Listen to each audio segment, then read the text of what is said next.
goeiemiddag, good afternoon. Baie welkom aan elkeen en almal wat hier so is. Ek wil net aankondig die gesprek, alhoewel het geadverteer is as Engels en Afrikaans, gaan hoofdzakelijk in Engels wees. Ek gaan 'n bietjie Afrikaans ingooi, Sia gaan 'n bietjie Zulu ingooi en dan probeer ons mekaar maar langs die pad vind, nee. First of all, welcome to everyone here, and especially to the two panelists, Sia Khumalo and Alan Storey, and their books are here. We'll be talking a bit about that, but I also want to, at this point already, say the books are in the exclusive bookstore right next door. Please afterwards go and buy the books. It is definitely worth the read. So let me introduce the two panelists. Immediately on my left is Sia Khumalo. He is a socio-political analyst amongst many other things. You write for Daily Maverick from time to time and News24, mostly News24. And he is also the author of two of the books here. The one is the one that we'll be focusing on mostly, is the Queer Book of Revelation, which came out, thank you, Sia, which came out end of last year. And the other book, You Have to Be Gay to Know God, which is right in front there, is the book that he won in 2019. He won the Murray-Desmond, the Desmond Tutu Brandt Prize for debut work. Alan is or was until very recently the pastor at the Central Methodist Church, the one on Green Market Square. And I was just asking him, is he on sabbatical? And he said, no, I'm retired. So he's a very young retired pastor. Alan's book, The Bell, Banners and Blasphemy, is the winner of the 2025 Andrew Murray-Desmond Tutu Prize, and congratulations to you, Alan. And that announcement was made beginning of last week, so it's very new news, fairly new news to you as well. Welcome to both of you. We will be talking about a lot of things. At the end, 15 minutes before the end of the discussion, I'll open the floor to questions from all of you. So think about the things you want to ask them. If there are more questions than the time allows, then I'm sure while they are signing the books that you'll be buying, you can ask them more questions. Okay, so the first question is sort of a moetswillige question. Both of you, in your past, had some connection with the military. Nothing to do immediately with what we're discussing here. But Alan, you were a conscientious objector, and you were taken to trial, but the trial never completed. Sia, you in the new dispensation volunteered to serve in the army. So that's a very interesting sort of coming at the same issue from different perspectives, and that's really what we're talking about today.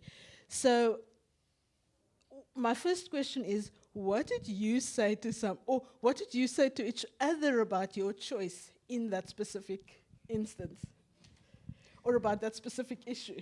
I sort of feel like I betrayed your choice, but it was a different dispensation. It was a different government. Yeah. We haven't spoken about that. I know, that's why I'm asking you now. Yeah. This is it. This is it, in front of everyone. Of course. Okay, here we go. So how far did your discussion or trial get? Okay, I think the histories are important. So as a young child, as a result of my upbringing, I knew from a very young age that I would never serve in the apartheid army, from a young age, because I understood that apartheid could only exist with the enablement and threat of military might. And so that was a very clear thing from a young age. But as I aged a little bit, like got to matric and straight after, my motivation changed. So the same decision, but a different motivation. So I think two main influences in my life besides Jesus was Gandhi and Martin Luther King. And the challenge around violence as any form of violence. And so the motivation not to be part of the apartheid army became a kind of a universal pacifist argument, but with the same result. But the apartheid government was very clever because they knew that the most resistance to conscription were going to be from people of faith. And so they then created an option of alternative service for people who had religious objections, which then siphoned off the challenge, if you like. So now you could work in a hospital or the fire department or paint roads instead of. But my other brother, who was not persuaded by Jesus or Gandhi or King, would have to have 6 years in prison. And so I didn't then believe I could take an option that my own brother wouldn't have access to, because we didn't believe the same things. And so then refused to take that option. So it was a religious objector, but on political grounds, theological political grounds. And that's where it went to.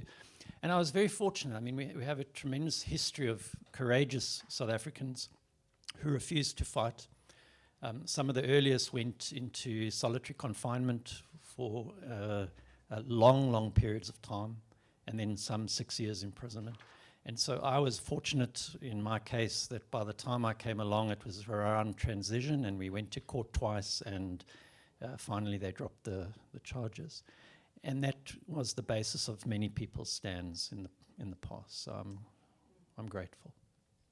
I'm not letting you get off this. So we were so close. Just like, oh. You actually write about that in You Have to Be Gay to Know God. So when you buy the book, you'll read more about it in that. But also, I've known you for a couple of years, and the idea of you voluntarily engaging in what is really institutional violence is surprising. All right, picture it. 2005, we have Careers Day at my high school. Growing up, I didn't know what an auditor was, not really. I didn't know what an engineer was. I saw gears and other things in my head. Very limited sense of the career options ahead of me, medicine, this, that, and the other. And I walk into the hall, and there was a store for the military, and it was the only unoccupied one. Like, for some odd reason, everyone just went right past that one. So I walk up to the recruitment enlisting whatever person, and I'm like, so what's the deal? He had a spiel prepared. Of course it Yeah. And instead of institutional violence, he painted a picture of institutional order.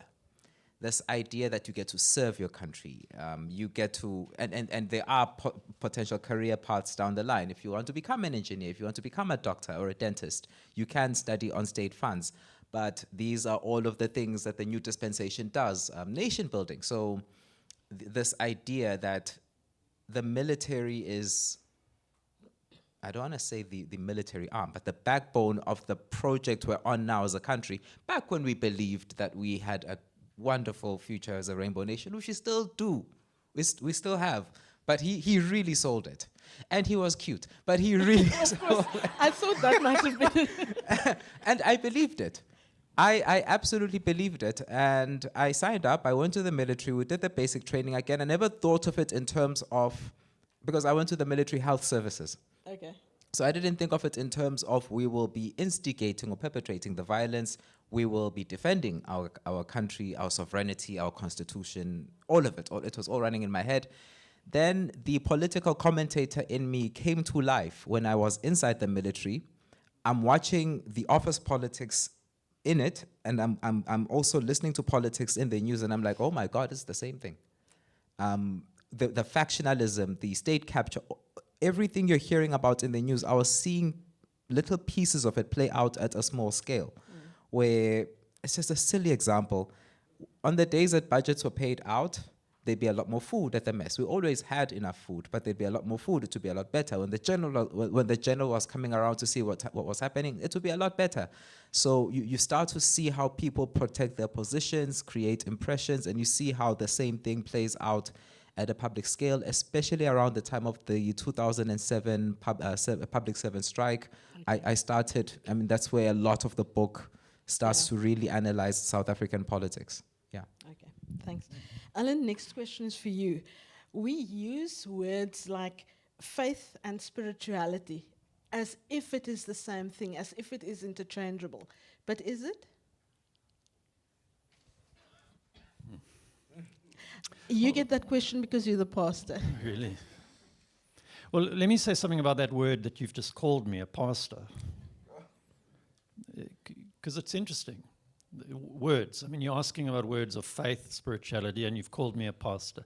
It's not how I self-identify as a pastor. How do you self-identify? No. I want to answer your question on a pastor first.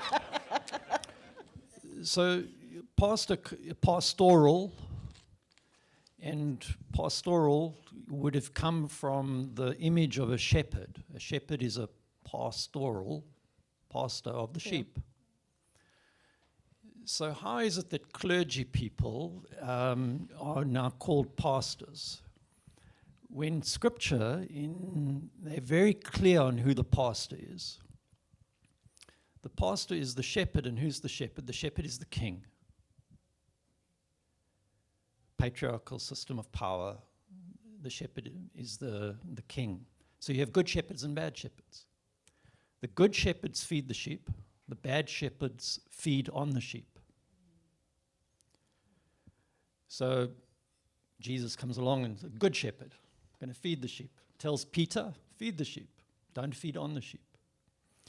So in fact, the pastor of this country is the president. And the way they're meant to feed the sheep, by still waters, by green grass, by walking through the shadow of the valley of death with your people, is by establishing systems of justice so that there's water and food for all. They're good pastors. And the prophets are people inspired by, if you want to use the word God, to remind the king, stroke shepherd, stroke pastor, of their pastoral duty. And there's no book of pastors in the Bible. Doesn't exist. They're books of prophets. And the prophets tell the truth to the shepherds to feed the sheep. So what's happened is you call me pastor, and my church calls me pastor, and everyone does. And we've got it all upside down because now I have to tend to my sheep, but I don't have levers. My hands are not on the levers of power. So the only way I can tend to sheep, people, is by charity. So I do handouts, and I get praised for that. Instead of reminding the powers that be to be the pastor, you call me pastor. The only way I can do pastor is through charity. They can do pastor through justice. So no one goes hungry. And so the church then, we get taught how to be pastors. I get taught how to visit people in hospital and pray for them. I do not get taught what to do when a hospital collapses. When the health system collapses. No one taught me that. But the prophets knew about that.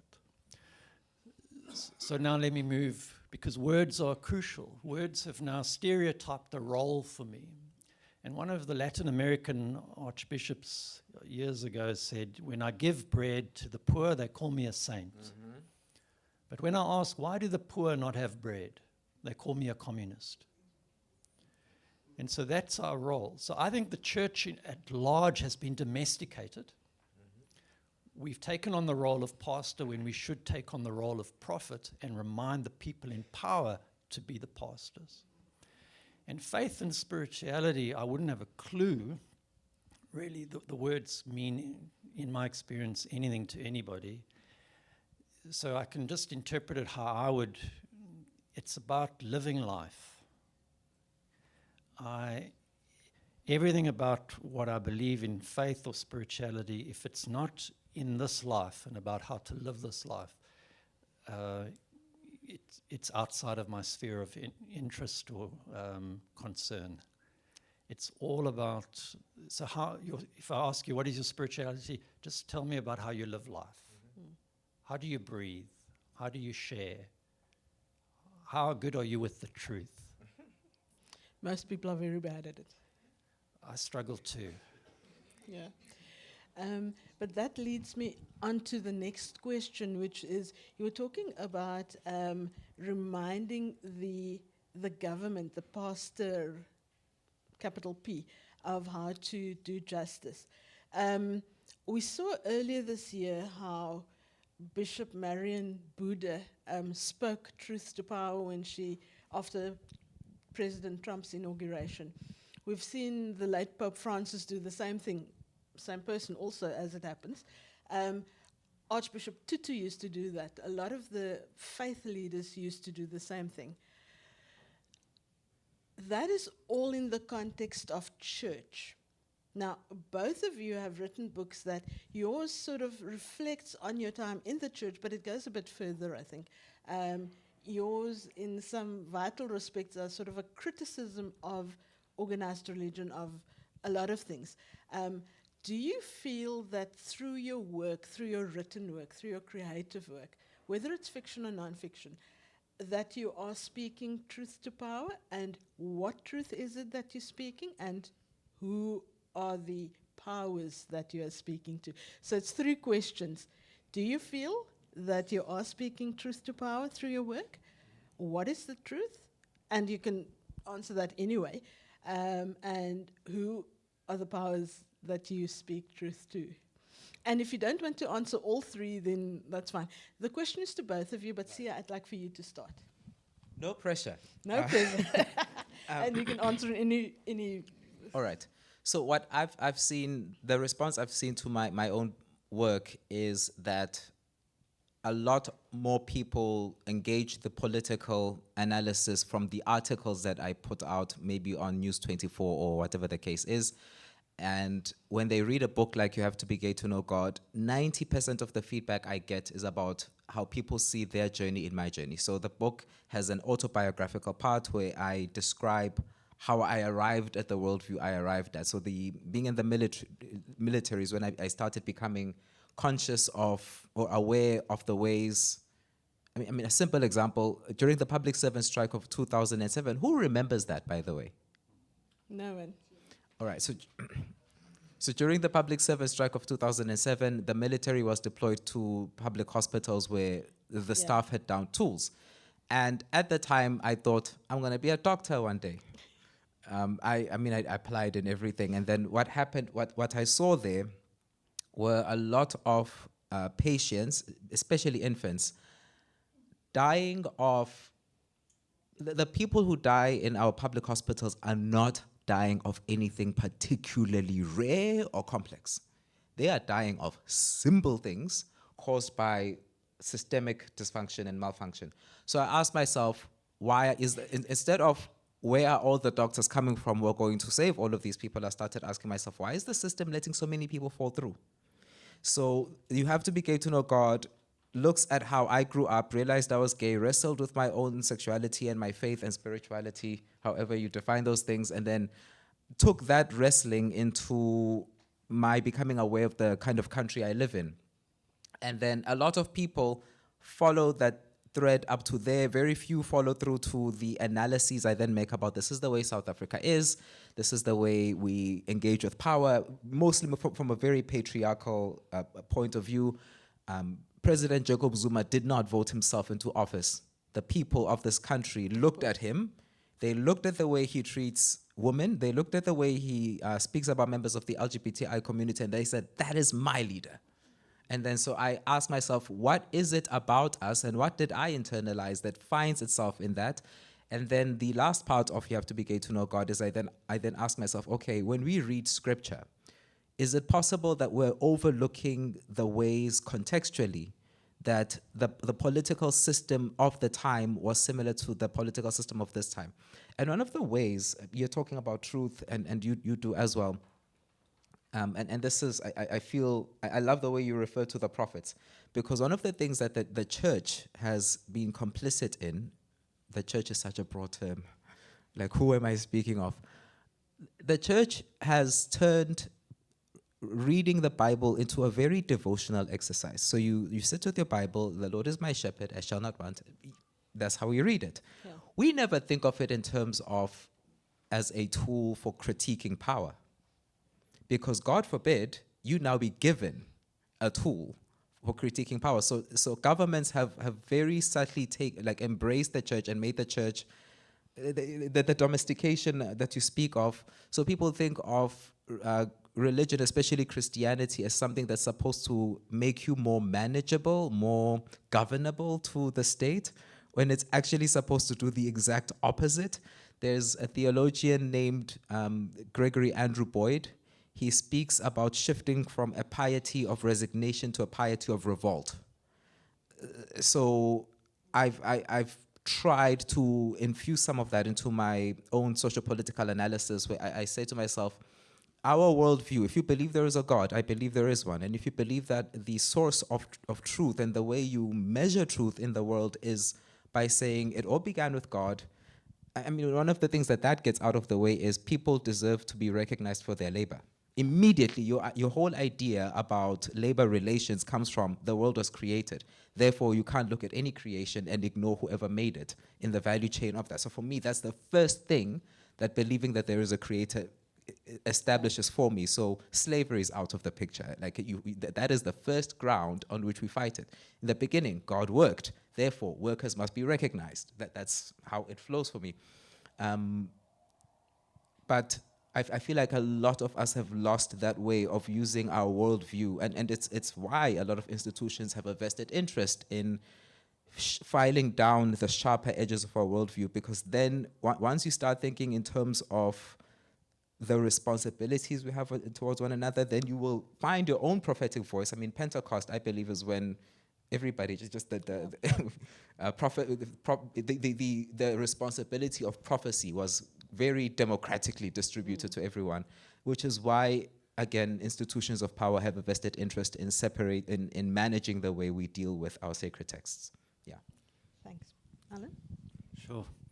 Well, I think when you ask a question of truth and power, for me, the first thing is, yes, I've mentioned around power of capital P pastor as you connected, but my spirituality, my faith would invite me, my way of life would invite me to, first of all, critique my own power,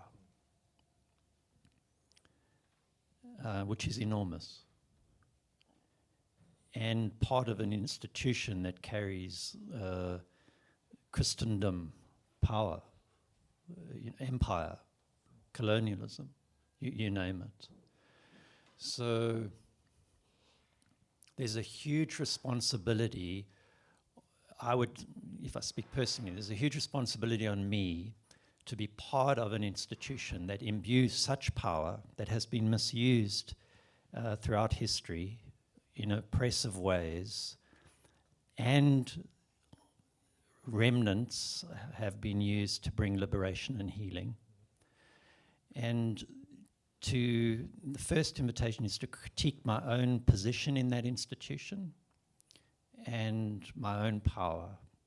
It's an incredible, to be behind a pulpit in front of a congregation week after week, beyond critique, you're behind a shield. You get to speak and no one speaks back at you like you've just spoken to me now. I know. So it's an enormous power.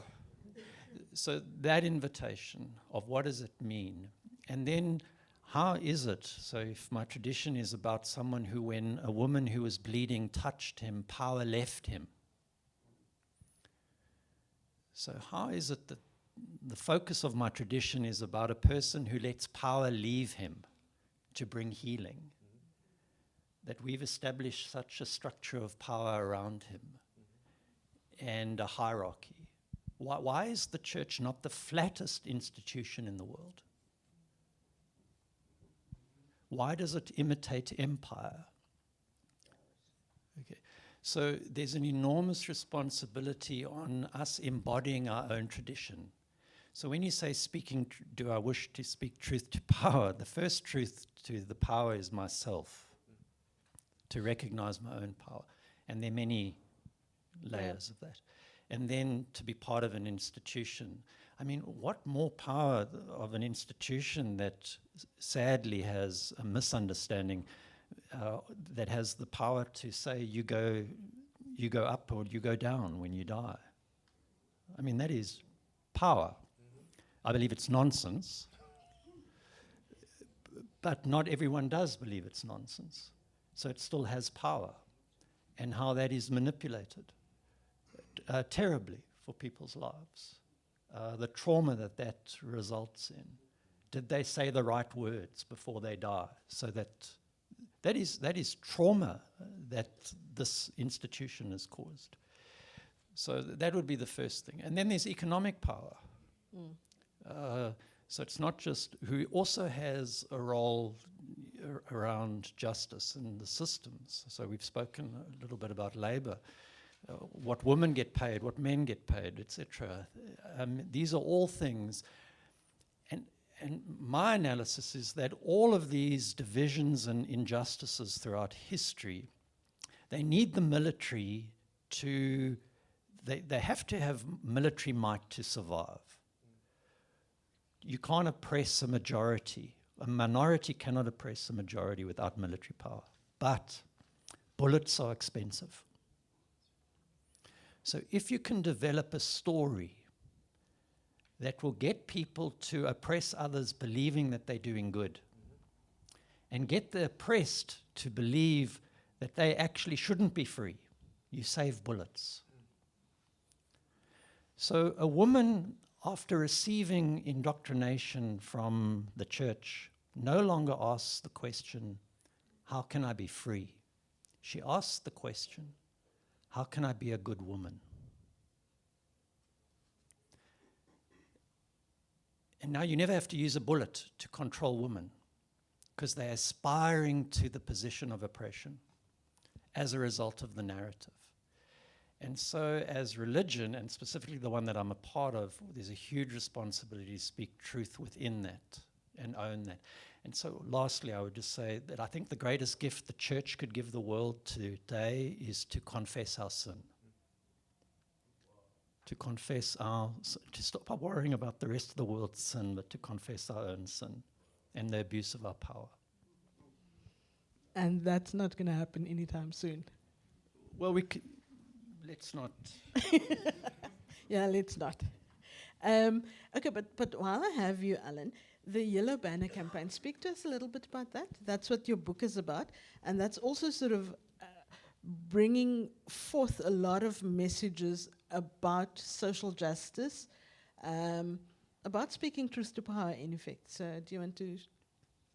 Yeah, thank you. I mean, so Central Methodist Mission, it's that very beautiful structure on Green Market Square, and the interesting history of it, Barnabas Shaw came from the UK, and in those days you had to ask the colonial governor for permission to come to be a missionary, and Charles Somerset refused permission.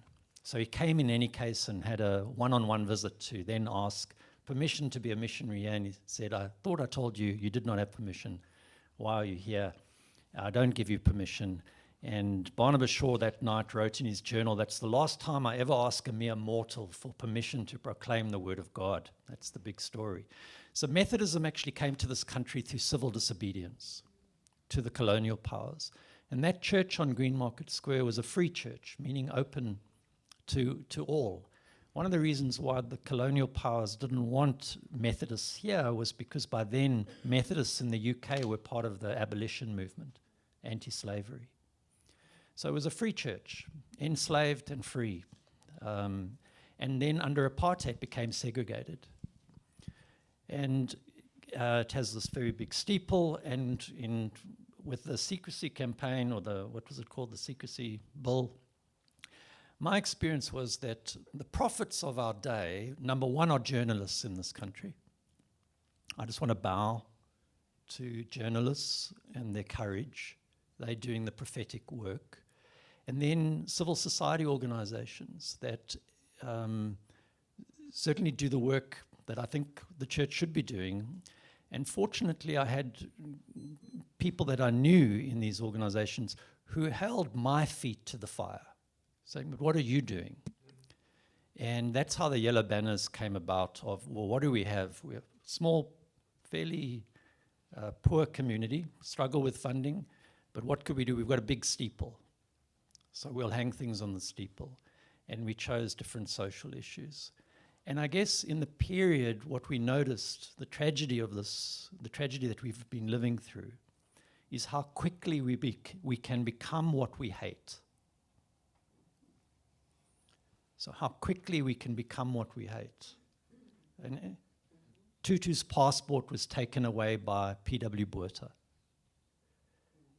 The Dalai Lama was not given access to attend Tutu's birthday. How quickly we become what we hate. The secrecy bill was as bad as apartheid secrecy legislation. How quickly we become what we hate.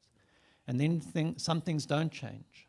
How church and state continue to persecute sex workers, the queer community, and how spatial apartheid has not shifted, specifically in this town. Specifically in this town, this province. So those are some of the issues, and they're reminding, as Sia was saying, you're connecting your spirituality, if you want to use that word, with the issue of the day and seeing that they actually are connected. Sia, you use social media in a very effective way. I follow you.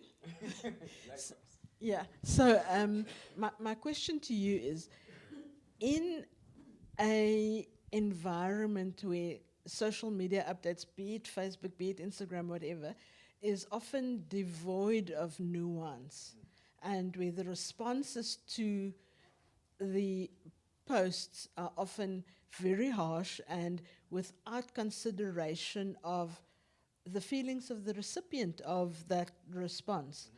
How do you navigate using social media to get your message across, to try and infuse it with your spirituality, your beliefs, your convictions? This is a big one. Sorry, because I've also made mistakes on different sides of this, but I tend to take the long view. It's kind of like if you're an investor and something happens with your stocks today, unless it's Donald Trump, then you have every reason to panic. I'm sorry to say this. I don't know how political we're allowed to get here. Very Exactly. as political as you want to. Right. So unless it's something caused by someone doing what he's doing, if something happens with your stock, you think to yourself, well, over 5 years, it should be fine. This is, again, if you have enough money to go around investing. Those of you who do, I don't know if you do. But what I see on social media and other types of platforms is there will be a time in the next few months you will say something and people will comment for the sake of themselves being heard. Some people just have no one listening to them. So the first place they can get to throw criticism, they absolutely will. But if the issue you're speaking about is relevant and true, and you just keep speaking, eventually you're going to get people who will engage it substantively because they have no choice. One of the things one of my friends pointed out is that we, the left and the progressives, like to nitpick everything. And so that was his excuse for retreating from the social media space. He knew that if I post this and that, my own people, my own side are going to say, yeah, but you got the pronouns wrong, or you got this wrong, or you got that wrong. And so what I said to him is, I'm sorry, there's no way about it. You can't accuse them of having a thin skin and you also have a thin skin. You have to, if you believe something is true, say it. Eventually somebody will come along and will add something to your action plan. Maybe you will have a proposal for what to do or not, because whether we like it or not, the climate is changing. We can't retreat from the space of public commentary and discourse just because somebody is going to say something mean to me. We need to get those carbon emissions down. We must, no matter who is saying what in the comment section. We must become aware of the factors leading up to gender-based violence. Factor number one, men. We must put that out there. People are going to say, yeah, but not all men. They're going to say it. They're going to say it. That's the first thing they say. That's the first thing they say. Put the post up anyway. Anticipate it. Have a funny response just lined up. You're the first person to say exactly. I have a prize waiting just for you to say this. Because if we retreat from the space of ideas, you were saying thoughts, telling a story is cheaper than buying a bullet. Bad people invest a lot of effort into making those stories. Donald Trump did not become president by mistake. He told a story. He got enough people to believe it. He did not listen to the haters. People commented on his campaigns, yeah, you're a buffoon. He didn't listen. He had to, in order to stay out of jail, for among other reasons, he had to become... It reminds us, sorry, of a certain president of my own country, right? President Jacob Zuma. Me, I know his name. He had to stay out of jail. He had to ignore the haters. He not only defended himself against journalistic attacks, he attacked the journalists. He prosecuted Karen Moore. He became proactive. He became aggressive. So the question I would ask myself is, how badly do you want to make a dent in climate change? How badly do you want to make a change in inequality? Do you want it as badly as Donald Trump needs to become president? Because if you do, you are going to ignore the haters and you're going to actually fold them into your narrative. So one of the things Donald Trump is very good at, when you criticize him, he takes your criticism, he turns around and he says to the MAGA base, see how elitist they are. You see how he uses it. It's like a judo flip where you use the momentum from your opponent to achieve your own ends. The thing is, we have to become more strategic. We have to become more thick-skinned and more resolved to get to, we set goals like, we're going to cut carbon emissions by such and such an amount. This bill is not going to get passed. And you don't retreat from the space of public commentary until that happens. If that's your goal, you will ignore the distractions. That's my belief at this point. Next questions to both of you, and it's following up on that. We live in a post-truth society almost. AI, there is fact-checking is no longer a requirement. To be first is more important than to get your facts right. Yeah. Do the two of you have any advice to give to people about how to navigate media, social media, mainstream media, with a sense of discernment so that they don't get overwhelmed by all the options they are being presented with? Can I jump in with just one line before you answer? Follow the money. If you know who's funding whom, it simplifies everything, like it decomplicates everything. Then you know, okay, the reason that one is telling me this story is that one is funding them. I mean, you'll hear about a think tank or a research institution that will come out with the statistics. You know that expression, there's lies, damned lies in statistics. Yeah. I see it in this country. I see institutions that come forward and say, here's what our research has found. And I'm like, your research had better found that for the money you were paid. You have every reason to find that out, but it has nothing to do with the truth. And once you have a sense, I mean, come on, you see it. People who go from one political party, then they go work for a think tank and back. It's like that institution becomes the timeout corner for when they're frustrated here. So then they go there, and then you wonder why are their policies and their recommendations so similar. And once you follow the money, I promise you, you almost, if I wake up, it's called the Daily Investor, the one of the news platforms that I subscribe to. If they don't have a doom and gloom headline about South Africa, something's gone wrong. The day they wake up and say something's looking good in South Africa, then I'll worry. Because why are they?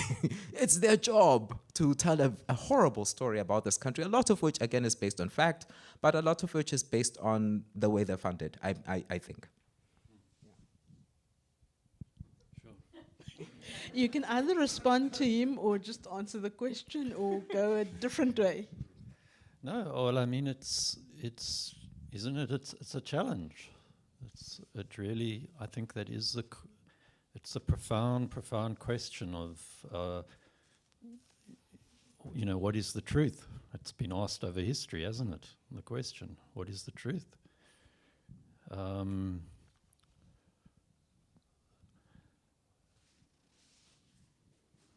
Yeah. Do you want to think about that some more? No, And- look, Okay. I'm not going to get any wiser by thinking more on it. No, this really is. The question is what we. So for me, that question stands. That's a mighty question for our age. And we best take it very seriously and apply ourselves humbly to it. And I mean, I agree with Sia's analysis. And then you know, even after the analysis is done, the question still stands. It's a massive question you're asking, and I think we need to, as an age, we're going to have to wrestle with that deeply. That is one of the profound questions that we're going to have to. What is discernment? How do we teach discernment? How Can we teach discernment? well, we can. You know, I mean, I don't know. So first of all, post-truth, false news is not new. Napoleon's mother never attended his coronation. But the official painting of the coronation, which is 10 meters by 6 meters, she is painted in the booth above the Pope. They tagged her. She's got prime position, and she didn't attend because she objected to the coronation. But Napoleon said, "Paint my mother, please." So now you go there, and anyone who sees it sees Napoleon's mother there and attended. But it's false news. But the painting took years to produce. What's here, and you were talking about on social media, takes seconds to produce. So the amount of the false that we have to deal with and wade through every day it's certainly too much for me. So for me, I have dissing. I've never been part of it really, but I would rather read a book or a long read, and I just find I can't handle the social stuff. I can't be myself. I can't handle that. You wanted to respond some more? If it's okay. So there is, in fact, a way to find the truth out. So if the lie is always follow the money, is how you figure out who's lying. Who's getting crucified is how you find out who's telling the truth. It is. This is, as a Christian, my whole faith is based on somebody who said, "I am the truth," and then he went and got himself killed for existing.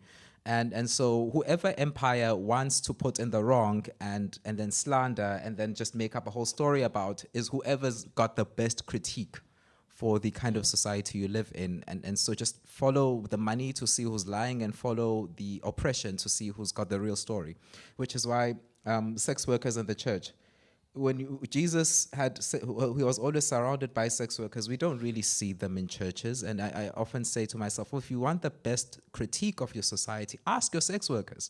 What do you think about the society we live in? They'll tell you exactly where you live. And also your foreign nationals. If you want to know what your country is like, ask your foreign nationals, the victims of xenophobia. Especially when politicians run out of scapegoats and boogeyman and issues to rally people around. Look at who they pick out. They pick out whoever is the easiest target at that moment. That person knows more than anybody else the truth about your country. Yeah. Okay. And that follows on to my next question about moral authority. So we live in a political and a public space where faith communities, and I'm using that to incorporate not just the Christian faith, but other faiths as well, but Christians in particular, in this time, suffers from a lack of legitimacy. I mean, if someone like your favorite politician, Donald Trump, can post a picture of him in the Pope's... Yeah. And sign Bibles. And we've seen the same thing to a lesser extent here in South Africa as well. You end up in a situation where people don't trust Christians, don't trust believers, faith communities. How do you navigate that, both of you, to still be a voice, a moral authority, and to still have your opinion, your beliefs, your conviction treated with moral authority? And that's the last question before I open to the floor. See how quickly I turned. Yeah, I saw that.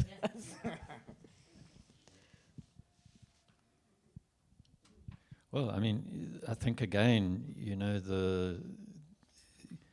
if an institution like the church has lost credibility, the first thing the institution should ask is why. And people's analysis has been correct. It's been an abuse of power. So why should people attribute moral authority to something that is in large proportion over time empty of that? So I would say that's wise, the withdrawal from that.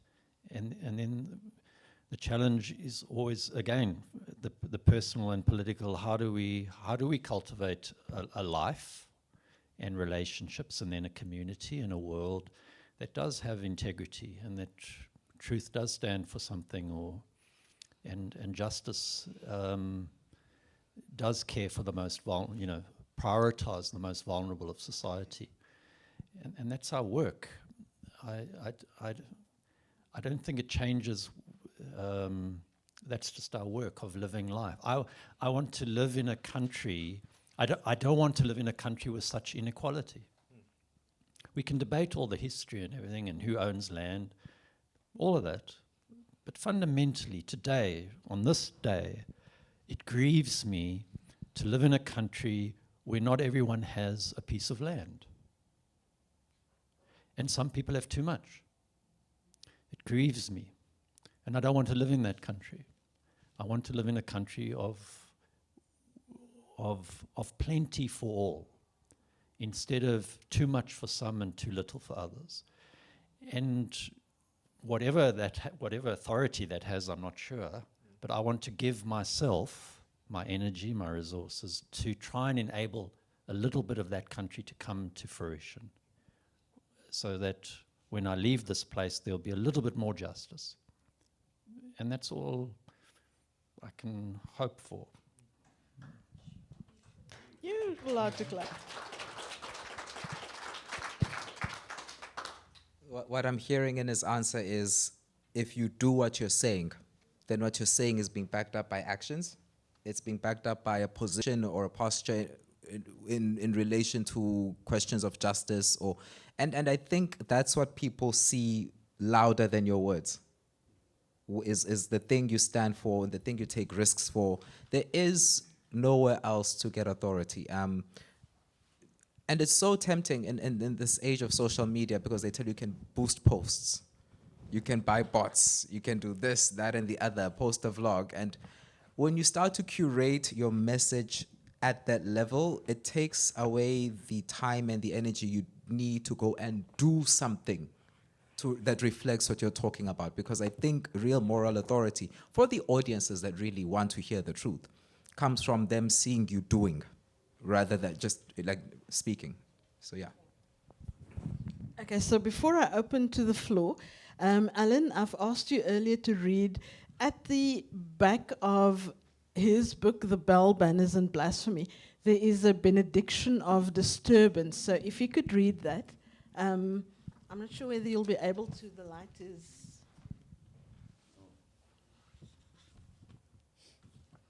Okay, well, to say, if any of you are familiar with many church services, they end with a benediction, and it's normally something about the Trinity, Father, Son, Holy Spirit kind of stuff.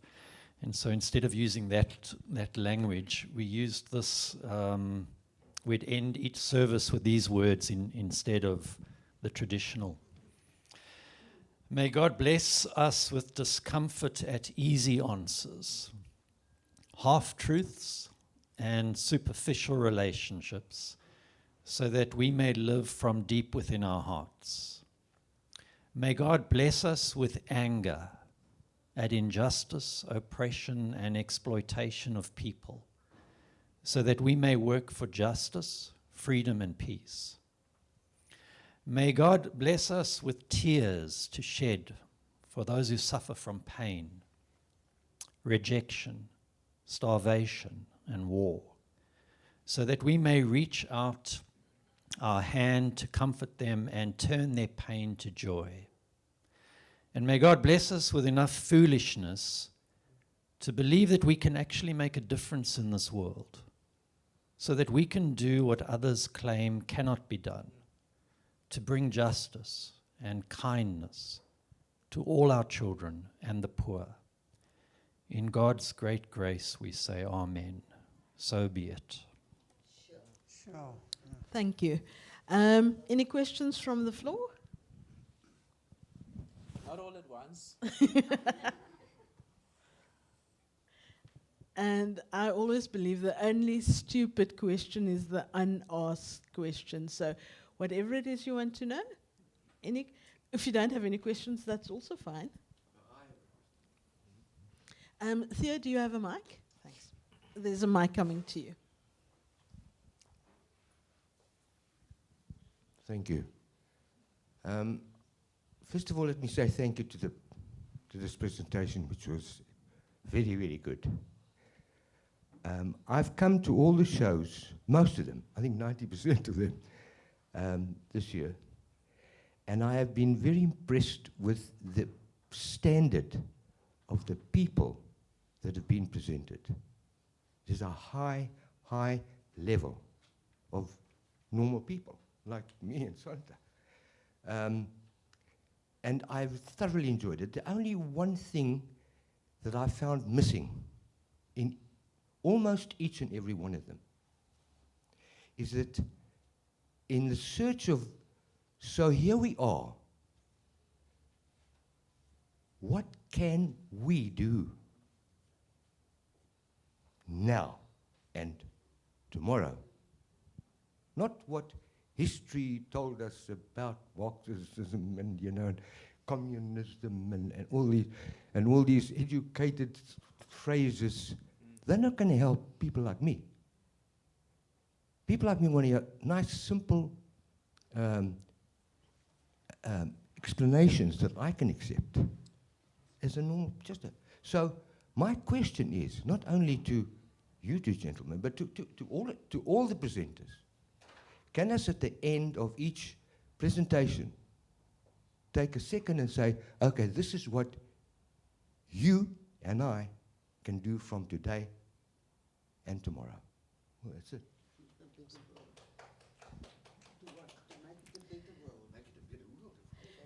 Okay, I want to respond first, and then I'll give the two of you. And my response is there is no thing such as a nice and simple way forward. It's never nice, it's never simple. No, I didn't say simple. Yeah. I said with wisdom. Okay. They're all people of wisdom. These two definitely are, yes. So I will leave it to the people of wisdom to respond. Would you like to? So one of the, I've actually been blogging. Thank you for your question. I've been blogging about this. There is a word that doesn't get used enough in South Africa. We should use it more often. It's the word compact. We need to start seeing more compacts that ensure that media gets funded. So you mentioned that the journalists today are today's prophets. There is a festival happening that shall go unnamed in case I have my facts wrong, where this year they did not give media accreditation. They are only, it's come down to them doing PR, so it's public relations as opposed to objective media saying this is what happened. So the way media gets funded is shrinking. We need more compacts to re-expand that. And the only way those compacts are going to exist is if people like you and me start adding our names to a database of people that says we want media to get funded. The numbers matter for corporates. Unfortunately, the money is going to come from Satan, aka businesses. We fought to get political party funding transparency. Now, where that leaves us is we know the donors, we don't know the deal, because nobody funds a political party out of the goodness of their hearts. It has never happened. Maybe I'm a cynic. So the question I ask myself is, what have the donors done for general society other than just getting an investment through government and getting money and enriching themselves? Are we in the room when those discussions happen? So it's a civic engagement discussion. there is a way to set that up. And again, you need a compact so that the funder doesn't feel like they're now losing out on the investment that they should have had, but you also then don't have voters not showing up to vote, because what keeps happening is people get lied to, then eventually they just start losing interest. And again, there are mechanisms. I work in another life, I work in an industry that shall go unnamed. There are mechanisms where you can set those things up so that businesses end up funding progress. They end up funding media engagement, voter engagement, civic engagement, all sorts of things, including with economic opportunities. Those are things that my friends and I are actively driving. It's just that there isn't. I don't want to turn this into a platform where I then basically run a campaign to say, follow this blog. But there are ways, and some of us are working on them, because it's so easy to sit and analyze everything that's going wrong and not come up with ways forward. Okay, thanks.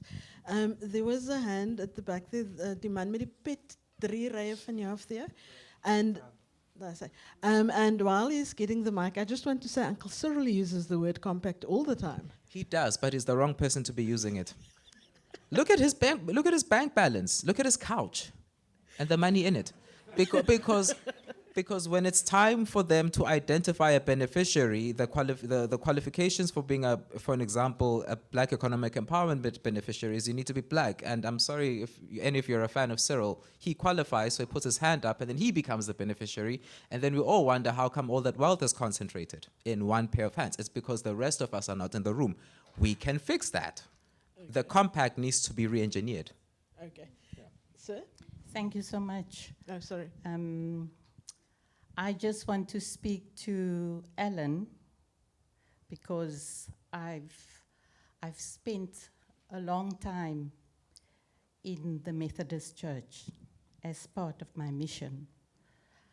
I networked with over 100 churches in Cape Town. And when I attended the Methodists, I was invited to work with a group of missionaries from all over. Then I attended the MCC church. I think it used to be held on a Sunday afternoon, yeah. And it was, I absolutely loved it. Then, when the church was occupied by people from other countries that didn't find space wherever, they lived in that church. And that was the last time I spoke to Alan Storey. Because I went there that afternoon and I thought something must be done. So I started praying outside the church. At first, before I prayed, I spoke to the leader of the group in the parish. And I went outside, prayed. A few of the people that stay in the church prayed with me. But then the Holy Spirit said, go next door. I know the DA had an office next door, but it was an hotel now. So I inquired at this hotel, and they told me, nobody's staying in the hotel. So I said, I want to use the hotel. And they were very eager, and they asked me who. And I said, the people that's staying in the church. I want them to be moved to the hotel, seeing that you don't have anybody staying there. And they were like horrified. Then I went to the hotel on the other side. I'm sorry, I'm going to interrupt you now. I don't want to be rude, but we are running out of time. Okay. Did you have a question for Alan? I don't really have a question, but after that, the hotels opened up in America for people that's living on the street. Thank you. Okay, you don't have a response. Then, last question, but please keep it short. And then also indicate who you are addressing your question to. And that'll be the last question, unfortunately. Okay, thank you so much. Sia, I think this one is for you. Also, amazing work, all three of you. I work in media myself, and I follow lots of like newsletters and things like that, The Guardian, New York Times, and things like that. There's this heavy pressure in terms of like freedom of the media and press. And I just wanted to pick your brain on that a little bit about, you know, we've been villainized, so thank you for saying the media as a champion in what's going on. We don't get that message very often. And, you know, we don't get the compensation for it either. So I just want to pick your brain on how that situation in the US right now, our situation in South Africa right now, we're not a fave of Trump. And to your point, Alan, about becoming what we hate, what do you think that would look like for us in terms of the media? There's been, you know, mass retrenchments. I was one of the lucky ones for that too. So we're seeing a huge shift in the world of media right now. And I just want to know what you think that effect of the US might have on South African media. I'm trying to understand the question. What, like, how U.S. politics affects media freedom in South Africa, or? To the point, but more, I think we follow them a lot. Yes. And, you know, there's impacts for Yes. us as well in terms of finances and all of those things. A lot of funding has been moved as well. So I'm just wondering what the impact might be for South Africa as a whole, and then for us as media. I think the most obvious impact is going to be that if analyses or stories start coming out of South Africa that President Trump doesn't like, you know, you just sense the rest of that story, right? And I don't know the exact details of how that would play out, but worldwide, and again, I've started blogging about this, and I'm happy to share a link with you. Worldwide, the amount of money that is being invested on just crowding media out, making it seem like they are telling nonsense stories. Donald Trump is the tip of the iceberg. Bots get used. Do you remember? Anybody remember a Twitter account called Ulerato Pile? It turned out to be an account set up by a former member of the South African National Defense Force to make it seem like you've got this person living in society. She's a woman who believes everything the state is saying. We're going to see a lot more of that, especially where U.S. financial and economic interests are concerned.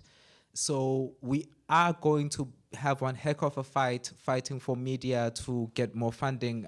I'm sorry if this sounds just like a repeat of what I was saying. And part of what that's going to look like, it's not just going to be a fight against media. It's going to be a fight for people to consume stuff that makes them feel good in the moment. And like, do you really want to know about what's happening to the Palestinians, or would you rather play this game? Here's something for immediate dopamine. Here's something, now you're using your devices to consume, rather than find out, because that's happening over there, and it's never gonna come here until it is here. And then we're like, why didn't anybody warn me? Because, well, the whistles were taken away from the media. So I don't know if it sounds like I'm just repeating the same horrible possibilities, which I think we can turn it around, but we don't have time. Unfortunately, Alan, I'm not going to give you opportunity to respond. Our time is up. Thank you so much to the audience. Thank you, Sia. Thank you, Alan, for a wonderful discussion. Please remember, the books are right. When you come out here, turn to the left. My left, your right probably. The books are there. The authors will be there to sign and to engage with you in further discussion should you wish. Thank you very much. And thank you to the Suidoosterfees, Jakes Gerwel. Thanks.